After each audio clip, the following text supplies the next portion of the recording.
Hi, my name is Lydia Senn. I am a work-at-home mom. I am a virtual assistant, and I also have a podcast and a YouTube channel where I teach people how to save money.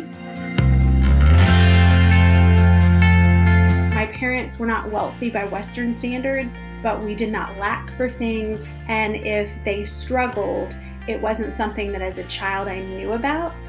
Now that I'm an adult, my parents have been a little bit more forthright with me about how there were times where it was tense and they did struggle because money wasn't openly discussed. It was kind of this mystery to me and something that I kind of had to figure out as an adult.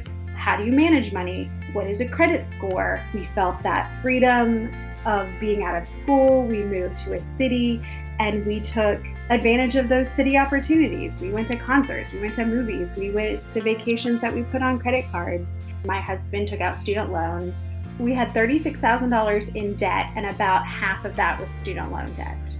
We felt like we have the rest of our lives to pay off this debt. We'll get to it when we get to it. I was fortunate to have enough scholarship money to pay my way through school. But when you marry a person, their debt becomes your debt.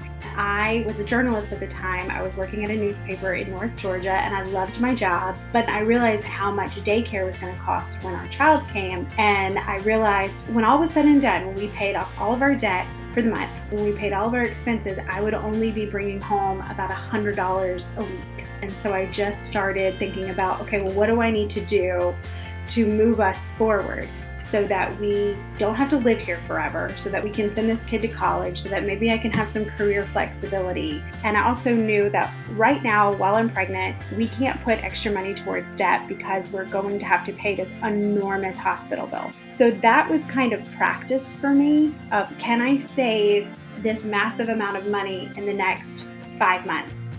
And so I did. We just did everything we could during that 5 months to save up as much money as we could. We moved to a lower cost of living area, which I know is not an option for most people.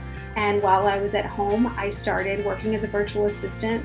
And in 5 months' time, we saved up $8,000. After our baby was born, we were motivated at that point. We can tackle this $36,000. I decided to pursue some freelance opportunities. And so I just kind of made a list of all the skills that I had. I'm a decent writer. I'm a good communicator. How can I turn this into a few extra dollars a week?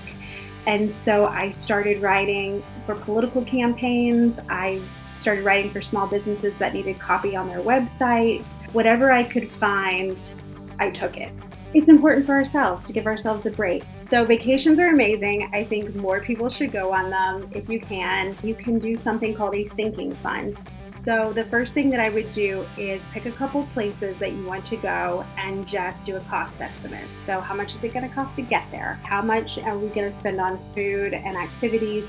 Total that up. And then you take that number, you figure out, okay, we want to go in 6 months. 6 months is 12 paychecks. So we divide this number by 12 and we're going to put that much money into a fund to pay for this vacation. So it gives you plenty of time to save, plenty of time to plan, and plenty of time to just get excited and give you something to look forward to. And you can use sinking funds for anything. If you need to save for an appliance, a holiday, a birthday, a car, and it's motivational because you watch that number grow. So one of the most rewarding parts of this journey for us has been the fact that we're able to set our kids up to not have to deal with some of the same things that we've had to deal with.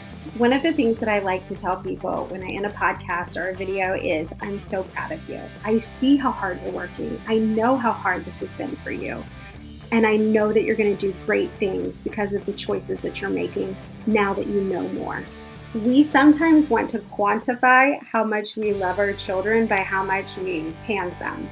And we don't show our children, our parents, anyone, our love by how much we spend on them. We show it by the quality of time that we give them. And a happy, whole, healthy parent is worth more than any amount of money that you could spend on them. So give them you, take care of yourself, speak kindly to yourself, and drink more water.